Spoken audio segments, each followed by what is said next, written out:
अब बताओ, जयपाल सिंह स्टेडियम में पिछले 11 दिनों से ये धरने बैठे हैं और 2 दिन पहले 1 लाख युवा रांची की सड़कों पर शाम को निकले। एक ही डिमांड थी, सीबीआई जांच कराओ। क्योंकि सीबीआई जांच इसलिए मांग रहे हैं क्योंकि जब सीआईडी जांच पिछले वर्ष शुरू हुई 2025 में, 2 अधिकारी थे। उन अधिकारियों ने जब रिपोर्ट दाखिल शुरू की और हाईकोर्ट माननीय उच्च न्यायालय के अंदर यह अफिडेविट दिया कि हां 130 क्वेश्चन पहले सेट हुए जो भराए गए, आंसर शीट भराए गए, और उसके बाद तुरंत ही जब एफिडेविट हुआ सरकार की ओर से, मतलब सीआईडी की ओर से, तो सरकार को लगा रहे ये तो 2 अधिकारी सब सच सच बता दे रहे हाई कोर्ट के अंदर, और उसके बाद तुरंत ही रातों रात इनको हटा दिया गया।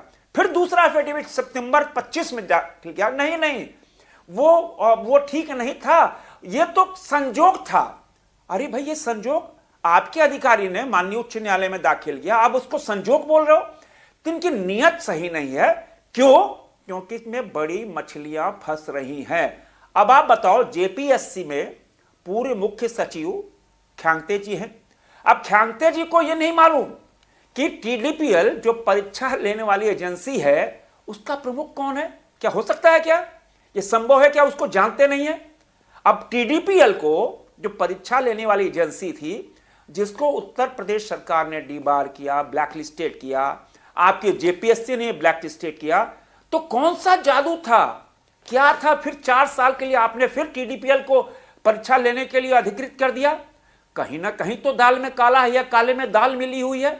तो यह पूरी तरह छात्रों की जो डिमांड है वो पूरी तरह न्यायोचित है। लेकिन मेरे को इन युवाओं के हौसले पर सैल्यूट करना है।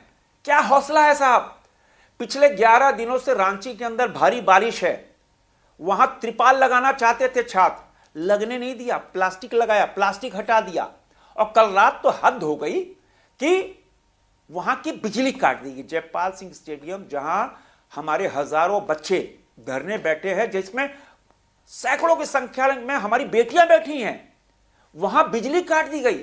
कोई शौचालय की व्यवस्था नहीं, कोई कुछ नहीं, और कोई बर्गर नहीं खा रहे, कोई पिज्जा नहीं खा रहे, कोई पार्टी नहीं आ रही है, कोई दुबई से और कहीं कहीं से कोई जोमेटो से व्यंजन ऑर्डर करके नहीं आ रहा। वहीं हमारे बच्चे झारखंडी भोजन खा रहे हैं, दाल भात बनाकर वहीं चूल्हा चौके लगाकर, और वहां वही भोजन कर रहे हैं।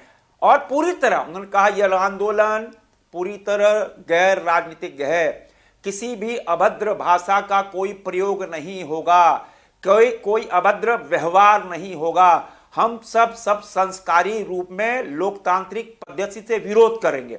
ये पोस्टर लगा हुआ है और उसी पोस्टर के अनुरूप वो विरोध कर रहे हैं। लेकिन 11 दिनों से जहां पर जयपाल सिंह स्टेडियम में जहां ये धरने पे बैठे हैं बच्चे, वहां से मात्र 1 किलोमीटर दूर ही मुख्यमंत्री आवास है, मात्र 1 किलोमीटर दूर।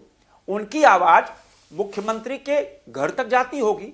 लेकिन इन 11 दिनों में देखो कितना अमानवीय चेहरा है सरकार का, कितनी सरकार असहज है, कितनी सरकार कहते ना डिस्ट्रैक्ट हो सकती है कि एक भी अदना सा अधिकारी इन 11 दिनों में अपने बच्चों से उसका हालचाल लेने, हमारी बेटियां हैं उनके लिए शौचालय की व्यवस्था, पानी की व्यवस्था, त्रिपाल, कोई बात करने नहीं आया। इतना असंवेदनशील कोई व्यक्ति हो सकता है क्या? कोई नहीं, सरकार इसलिए आपसे संजय जी ये कह रही हूँ कि आप सरकार को असंवेदनशील कह रहे हैं, आप ये कह रहे हैं कि सरकार की बात नहीं सुन रही।